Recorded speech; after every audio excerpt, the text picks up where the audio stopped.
Assalamualaikum warahmatullahi wabarakatuh.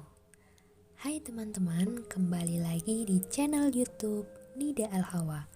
Nah, di sini Nida bakal ditemenin sama Mbak Istiqomah untuk memaparkan preview praktikum mengenai pengenalan gugus fungsi.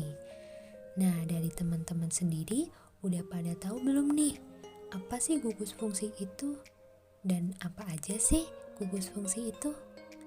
Sebelum masuk ke materi, yuk kita cari tahu dulu apa aja sih yang akan kita pelajari dalam video kali ini.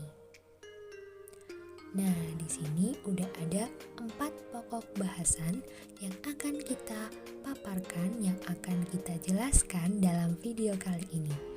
Yang pertama adalah tujuan praktikum, yang kedua adalah dasar teori, yang ketiga adalah alat dan bahan, dan yang keempat adalah cara kerja. Tetap simak videonya baik-baik ya teman-teman. Tujuan praktikum gugus fungsi ini yaitu praktikan mampu mengidentifikasi gugus fungsi suatu senyawa melalui reaksi kimia. Kemudian kita masuk ke dasar teori. Di sini ada pengertian dari gugus fungsi. Gugus fungsi adalah kedudukan kereaktifan kimia dalam molekul satu kelompok senyawa dengan gugus fungsi tertentu menunjukkan gejala reaksi yang sama. Nah, sesuai kesamaan gejala reaksi tersebut, maka dapat dikelompokkan pada pengelompokan senyawa. Di sini ada tabel gugus fungsi dengan golongan senyawanya. Yang pertama, ikatan rangkap. Dia memiliki struktur gugus fungsi CC, namun kedua atom C ini berikatan rangkap 2. Rumus umumnya yaitu R2C berikatan rangkap 2CR2 dengan nama golongan alkena. Selanjutnya yaitu ikatan rangkap 3. Struktur gugus fungsinya yaitu C berikatan rangkap 3 dengan C. Rumus umumnya yaitu RC berikatan rangkap 3 dengan CR dengan nama golongan alkuna. Kemudian gugus hidroksil. Gugus hidroksil ini struktur gugus fungsinya yaitu OH. Rumus umumnya yaitu ROH dengan nama golongan alkanol atau alkohol. Kemudian ada gugus alkoksil.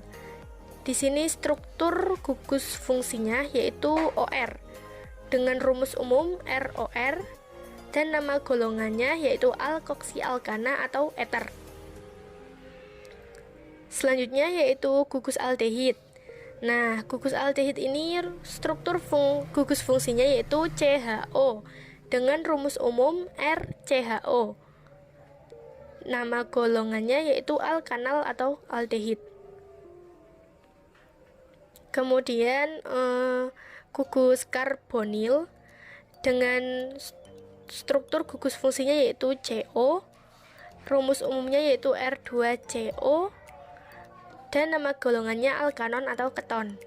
Kemudian gugus karboksil.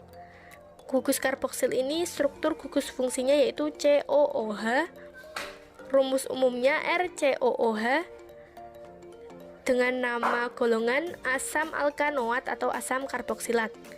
Kemudian ada gugus ester. Gugus ester ini struktur gugus fungsinya yaitu COOR dengan rumus umum RCOOR dan nama golongannya yaitu alkil alkanoat atau ester. Kemudian ada gugus halo. Nah, struktur gugus fungsi gugus halo ini yaitu Eg. Rumus umumnya dilambangkan dengan R-Eg. Nama golongannya yaitu halo alkana atau alkil halida. Kemudian yang terakhir ada gugus amino. Struktur gugus fungsinya yaitu NH2. Rumus umumnya RNH2. Kemudian nama golongannya yaitu amina. Nah, selanjutnya kita masuk ke aldehid. Aldehid ini adalah persenyawaan di mana gugus fungsi karboksil diikat oleh gugus alkil. Aldehid merupakan senyawa yang tersusun dari unsur-unsur karbon, hidrogen, dan oksigen yang bisa didapatkan dari oksidasi alkohol primer, klorida, asam glikol atau alkena, serta hidroformilas. Kemudian ada sifat aldehid. Yang pertama ada sifat fisika dari aldehid, yaitu berbau merangsang, titik didih lebih rendah daripada alkohol padanannya, larut dalam air, sama seperti alkohol. Kemudian yang kedua sifat kimia dari aldehid, yaitu bersifat polar. Oleh karena itu aldehid melakukan tarik-menarik dipol-dipol antar molekulnya. Selanjutnya identifikasi gugus aldehid alifatik. Untuk menunjukkan adanya aldehid alifatik digunakan reaksi Schiff. Apabila reaksi Schiff yang tidak berwarna bereaksi dengan senyawa kompleks aldehid, akan dihasilkan warna antara merah dan ungu. Reaksi ini tidak berlaku untuk kelompok aldehida yang berada di dalam bentuk hidrat dan juga tidak berlaku untuk aldosa, walaupun aldosa mempunyai radikal formil atau CHO seperti aldehid. Kemudian, identifikasi gugus aldehid sebagai reduktor. Nah, aldehid ini sangat mudah teroksidasi menjadi asam karboksilat. Hampir setiap reagensia yang mengoksidasi suatu alkohol juga dapat mengoksidasi suatu aldehid. Gugus aldehid dapat mereduksi reaksi Tollens, Benedict, dan Fehling. Nah, yang pertama ada uji Fehling. Reaksi Fehling ini terdiri atas dua larutan. Yang pertama ada Fehling A, terdiri dari larutan CuSO4. Yang kedua ada Fehling B. Fehling B ini terdiri dari kalium natrium nitrat dan natrium hidroksida.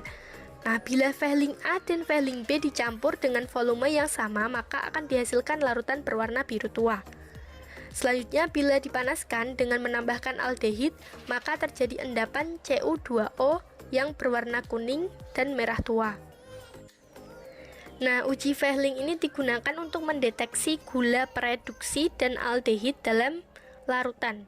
Nah, reaksinya yaitu CH2O direaksikan dengan Cu2+ plus NaOH, dia akan menghasilkan HCOONa plus Cu2O plus 2H+. Kemudian selanjutnya uji Benedict. Uji Benedict ini merupakan uji kimia untuk mendeteksi gula pereduksi dalam larutan yang dirancang oleh kimiawan Amerika, yaitu S.R. Benedict. Reaksi ini terdiri atas larutan tembaga sulfat atau CuSO4, natrium karbonat atau Na2CO3, serta natrium sitrat. Jika Benedict ini dipanaskan bersama larutan aldehid, akan terjadi oksidasi menjadi asam karboksilat. Nah, Benedict akan mengalami reduksi menjadi Cu2O yang mengendap pada bagian bawah tabung. Reaksinya yaitu sebagai berikut. CH2O direaksikan dengan Cu2+ plus H2O plus Na+, dia akan menghasilkan HCOONa plus Cu2O dan 2H+. Selanjutnya uji Tollens. Nah, reaksi Tollens dibuat dengan mereaksikan AgNO3 atau perak nitrat dan NH3 berlebih sehingga endapan menjadi larut.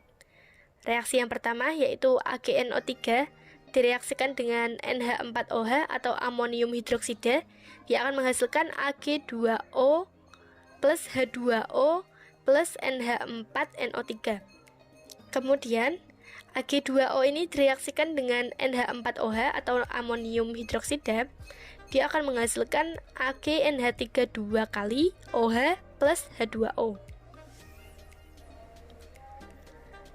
Bila senyawa aldehid ditambahkan pada reaksi Tollens dan dipanaskan, maka aldehid akan teroksidasi menjadi asam karboksilat yang segera membentuk garam amonia. Sedangkan reaksi Tollens akan tereduksi sehingga dibebaskan logam perak yang segera melekat pada dinding tabung reaksi. Kemudian ada alkohol. Di sini alkohol menurut letak gugus hidroksilnya atau menurut gugus OH-nya itu dibagi menjadi 3. Yang pertama ada alkohol primer. Nah, alkohol primer ini gugus OH-nya itu terletak pada atom C primer. Nah, atom C primer itu adalah atom C yang mengikat hanya satu atom C lainnya. Contohnya yaitu 1 butanol dengan rumus struktur CH3, CH2, CH2, CH2OH. Kemudian yang kedua yaitu alkohol sekunder. Nah, di sini alkohol sekunder itu gugus OH atau gugus hidroksilnya itu terletak pada atom C sekunder. Nah, contohnya di sini ada 2 butanol. Gambarnya seperti yang ada di PPT ya, teman-teman. Nah, kemudian yang ketiga ada alkohol tersier.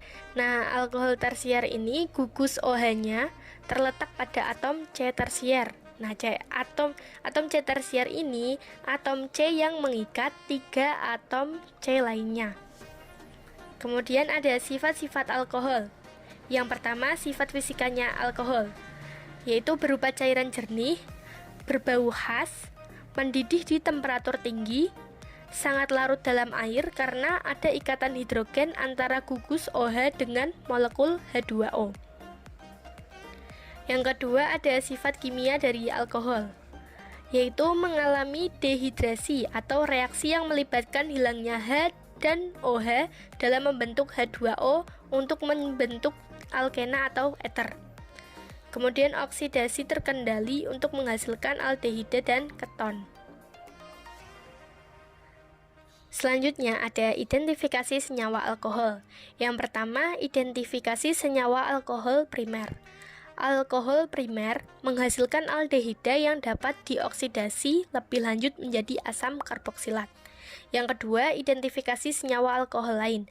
Semua senyawa polialkohol, misalnya gliserol, dapat diidentifikasikan dengan pembentukan senyawa kompleks atau dapat pula dengan pembentukan alkohol lain. Contoh reaksi pembentukan Cu kompleks. Nah, reaksinya yaitu sebagai berikut. C3H8OH atau gliserol direaksikan dengan CuSO4 dan NaOH, dia akan menghasilkan C3H5OCuNa 2 kali 3H2O. Nah, alkohol ini memiliki kegunaan dalam kehidupan sehari-hari. Di antaranya yaitu yang pertama di bidang farmasi, alkohol ini berguna sebagai pelarut senyawa organik. Contohnya yaitu etanol dan butanol. Yang kedua di bidang industri, alkohol dapat digunakan sebagai desinfektan. Contohnya yaitu etanol dan metanol. Yang ketiga, sebagai bahan bakar. Nah, ternyata alkohol ini dapat digunakan sebagai bahan bakar. Contohnya yaitu spiritus yang merupakan campuran metanol dan etanol. Yang selanjutnya yaitu asam karboksilat. Turunan hidrokarbon dengan sebuah atom karbon ujung yang mempunyai ikatan rangkap ke oksigen dan sebuah gugus hidroksil disebut asam karboksilat, yang diturunkan dari hidrokarbon alkana yang mempunyai rumus molekul umum RCOOH yang menyatakan bahwa terdapat gugus karboksil. Kemudian sifat asam karboksilat. Yang pertama ada sifat fisika dari asam karboksilat. Titik didih asam karboksilat ini relatif lebih tinggi daripada titik didih OH, COH. Titik leburnya itu juga relatif lebih tinggi. Berbau, asam-asam yang berbobot molekul rendah larut dalam air maupun pelarut organik. Kemudian yang kedua, sifat kimia asam karboksilat. Nah, sifat kimianya dari asam karboksilat yaitu merupakan asam lemah, lebih asam daripada alkohol atau fenol karena stabilisasi resonansi anion karboksilatnya. Kemudian ada gugus amina dan identifikasinya. Nah, amina adalah senyawa organik yang mengandung atom-atom nitrogen trivalen yang terikat pada satu atom atau lebih. Nah, di sini rumus umumnya misalnya RNH2, R2NH, dan R3N. Nah, amina adalah senyawa organik yang merupakan turunan dari amonia dengan satu atau lebih gugus organik yang mensubstitusi atom H. Amina seperti amonia bersifat basa karena adanya pasangan elektron bebas pada amonia aromatik. Nah, amina ini digolongkan menjadi 3 menurut banyaknya alkil yang terikat pada nitrogen. Yang pertama ada amina primer. Nah, amina primer ini timbul ketika salah satu dari 3 atom hidrogen pada amonia digantikan oleh alkil. Nah, substituen alkilnya ini dilambangkan dengan R. Jadi, tadinya amonia itu kan mengikat, N-nya itu mengikat H sebanyak 3 kali. Jadi salah satu H-nya itu digantikan dengan salah satu substituen alkil, yaitu R. Di sini dilambangkan dengan R. Kemudian ada amina sekunder. Nah, amina sekunder ini memiliki 2 substituen alkil terikat pada atom N bersama dengan 1 hidrogen. Jadi seperti yang ada di gambar itu, N-nya itu berikatan dengan 2 substituen alkil yang dilambangkan dengan R, itu R dengan R aksen, dan berikatan dengan 1 atom H. Kemudian yang ketiga ada amina tersier. Nah, di sini amina tersier atom H-nya itu semuanya digantikan dengan substituen organik. Jadi seperti yang ada di gambar itu, N-nya itu pada amina tersier dia mengikat substituen organik sebanyak 3 ya. Jadi udah tidak mengikat atom H lagi. Kemudian sifat-sifat amina. Yang pertama sifat fisika amina. Titik didihnya berada di antara titik didih senyawa tanpa ikatan hidrogen atau alkana atau eter, dan senyawa berikatan hidrogen kuat atau alkohol dengan bobot yang sama. Yang kedua, sifat kimia amina. Nah, amina ini merupakan basa lemah dan bersifat nukleofil. Jika bereaksi dengan asam mineral membentuk garam amonium kuarterner yang larut dalam air. Selanjutnya ada identifikasi gugus amina aromatik primer. Di sini untuk senyawa tertentu seperti petalisulfatiazol atau sachisulfatiazol, senyawa harus dihidrolisa terlebih dahulu sehingga di dalam senyawanya terdapat gugus amina aromatik bebas. Oke, kita masuk ke bagian yang kelima, yaitu keton. Nah, keton sendiri itu mempunyai gugus yang sama dengan aldehid, yaitu gugus karbonil. Tetapi keton itu mempunyai 2 gugus alkil yang terikat pada gugus karbonilnya.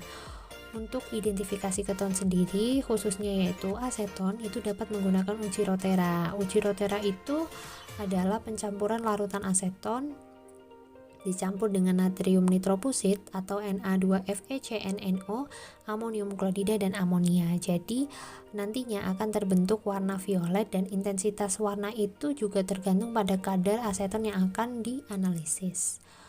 Jadi tadi sudah disebutkan, sudah disinggung itu mengenai, jadi keton itu mempunyai gugus fungsi yang sama dengan aldehid, yaitu gugus karbonil. Jadi aldehid dan keton itu adalah keluarga besar dari senyawa organik yang dicirikan oleh adanya gugus karbonil terhubung dengan 2 atom lain. Nah, di situ udah ada gambarnya. Untuk yang di sebelah kiri itu ada gugus karbonil bentuknya seperti itu, dan sebelah kanan itu ada ada keton. Maaf, ada keton. Gambarnya seperti itu. Nah, keton dan aldehid itu juga merupakan keluarga besar atau 2 kelas dari senyawa organik yang terdiri dari kelompok karbonil. Jadi sebuah keton itu mempunyai 2 kelompok alkil, sedangkan si aldehid itu mempunyai 1 kelompok alkil dan juga 1 atom hidrogen yang tersusun menjadi karbon-karbon. Nah, itu udah ada gambarnya.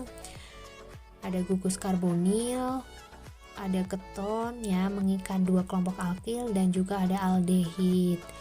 Jadi di situ udah ada penjelasan bahwa keton itu berisi 2 kelompok alkil yang tersusun kelompok karbonil, dan aldehid itu terdiri dari 1 kelompok alkil dan 1 atom hidrogen yang menyusun kelompok karbonil. Jadi keton dan aldehid itu memiliki kesamaan dalam strukturnya dan mereka juga mempunyai kesamaan ya, kemiripan sifat. Nah, di sini terdapat suatu perbedaan bagaimana partikel di dalam reaksinya terhadap agen-agen oksidasi dan terdapat dalam inti nukleus. Oke, kita lanjut yang keenam, yaitu reaksi-reaksi organik. Jadi di sini ada beberapa reaksi-reaksi organik yang akan dijelaskan. Yang pertama yaitu redoks. Mungkin teman-teman sendiri sudah pernah mendengar, bahkan sering mendengar mengenai apa itu redoks. Jadi redoks sendiri itu adalah reaksi reduksi oksidasi yang biasa dipakai pada proses elektrokimia.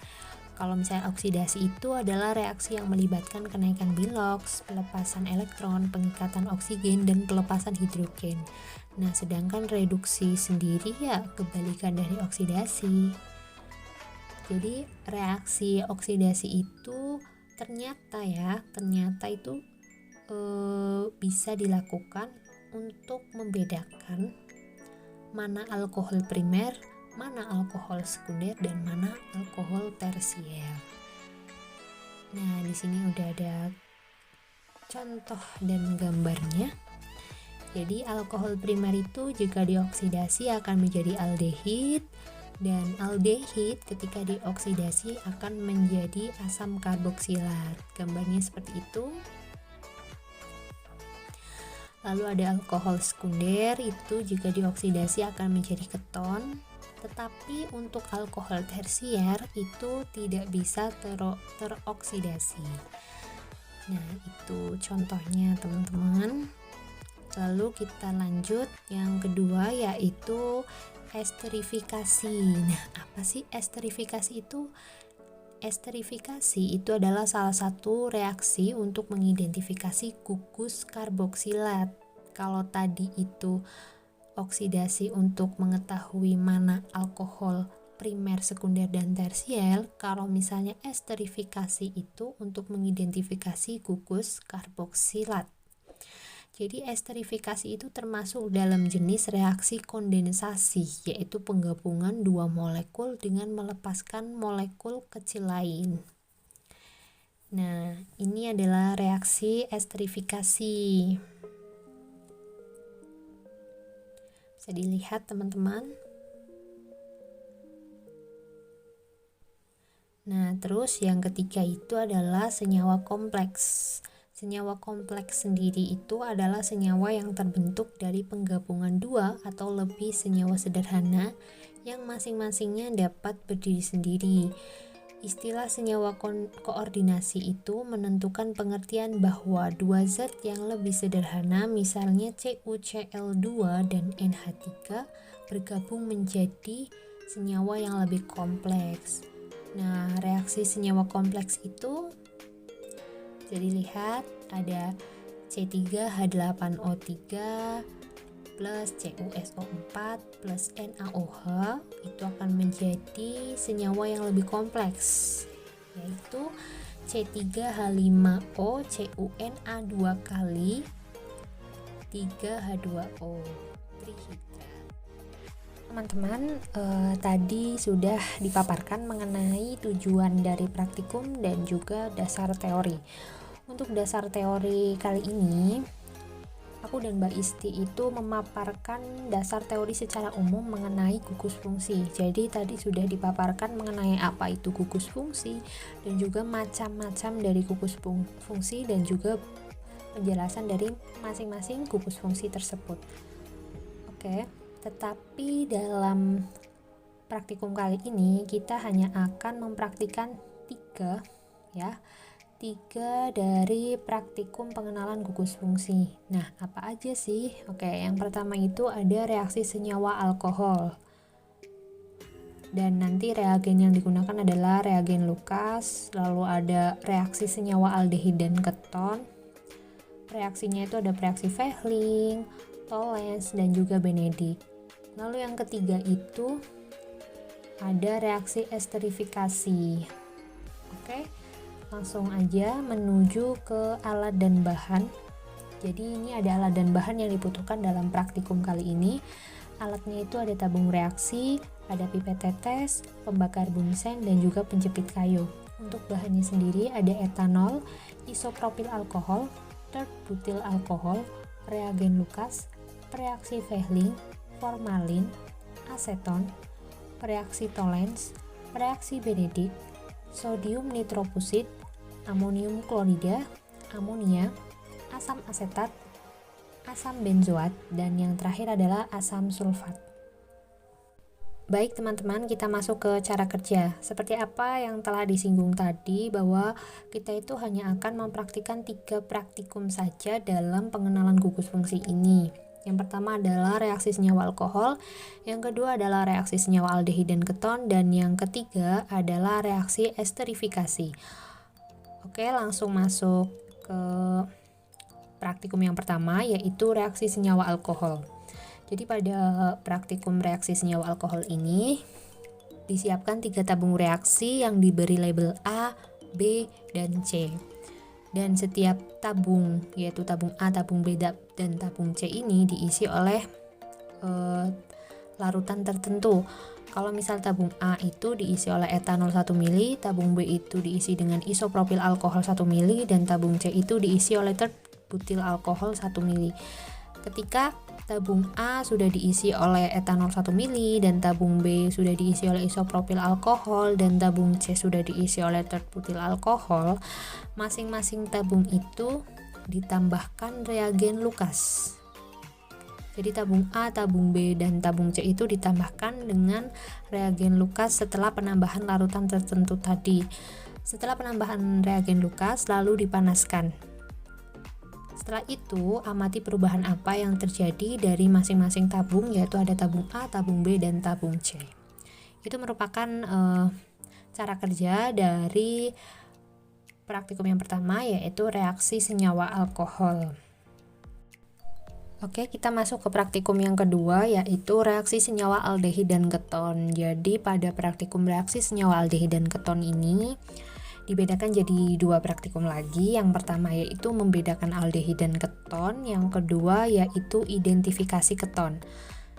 Untuk praktikum yang pertama yaitu membedakan aldehid dan keton, itu digunakan 3 reaksi teman-teman. Nah, ini ada reaksi Fehling.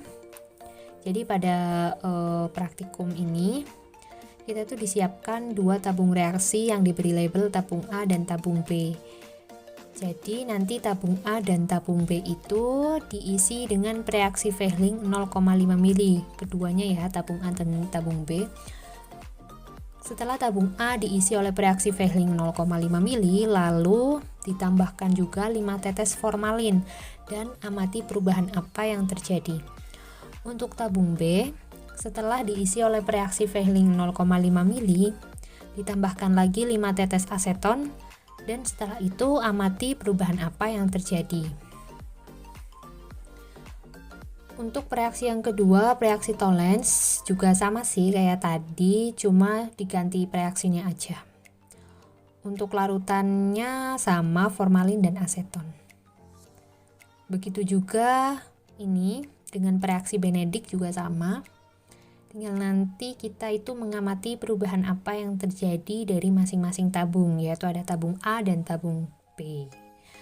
Nah, itu merupakan praktikum membedakan aldehid dan keton. Lalu yang kedua, bagian yang kedua itu adalah identifikasi keton. Jadi di sini itu kita disiapkan 2 tabung reaksi, yaitu tabung A dan tabung B. Tabung A itu awalnya diisi oleh formalin, sedangkan tabung B itu diisi oleh aseton. Setelah tabung A diisi oleh formalin dan tabung B diisi dengan aseton, masing-masing tabung yaitu tabung A dan tabung B ditambahkan 3 larutan secara berturut-turut. Apa aja nih? Nih, yang pertama itu ada sodium nitrofusid, yaitu C5FeN6Na2O. Lalu ada amonium klorida, NH4Cl, dan yang terakhir ada amonia, NH3. Jadi setelah penambahan 3 larutan itu secara berturut-turut pada kedua tabung A dan tabung B ini, lalu kita amati perubahan apa yang terjadi dari kedua tabung. Nah, itu merupakan cara kerja atau langkah-langkah untuk mengidentifikasi keton. Oke, kita masuk praktikum yang selanjutnya atau praktikum yang terakhir, yaitu reaksi esterifikasi yang tadi juga sudah dijelaskan dalam penjelasan dasar teori. Jadi pada reaksi esterifikasi ini kita itu disiapkan 2 tabung reaksi yang diberi label tabung A dan tabung B. Jadi setiap tabung, yaitu tabung A dan tabung B, itu diisi 1 mili etanol. Keduanya itu diisi 1 mili etanol. Setelah tabung A diisi oleh 1 mili etanol, lalu ditambahkan pula 1 mili CH3COOH. Sedangkan ketika tabung B itu telah diisi 1 mili etanol, tabung B itu ditambahkan 1 mili C7H6O2. Setelah tabung A diisi oleh larutan tertentu dan tabung B juga diisi larutan tertentu yang sudah ditentukan tadi, kedua tabung, yaitu tabung A dan tabung B itu diisi lagi atau ditambahkan lagi dengan beberapa tetes asam sulfat atau H2SO4 lalu dipanaskan. Setelah itu amati perubahan apa yang terjadi dari kedua tabung, yaitu tabung A dan tabung B, serta bandingkan perubahan itu.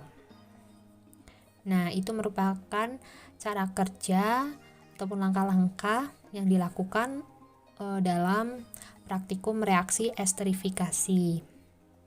Baik teman-teman, pada video kali ini kita telah belajar ya mengenai preview praktikum pengenalan gugus fungsi yang tadi sudah dijelaskan, sudah disebutkan juga mengenai tujuan praktikumnya, dasar teori, alat dan bahan, dan tak lupa pula cara kerjanya. Baik, untuk video kali ini saya dan Mbak Isti cukupkan. Kurang lebihnya mohon maaf. Wabillahi taufiq wal hidayah. Wassalamualaikum warahmatullahi wabarakatuh. Terima kasih.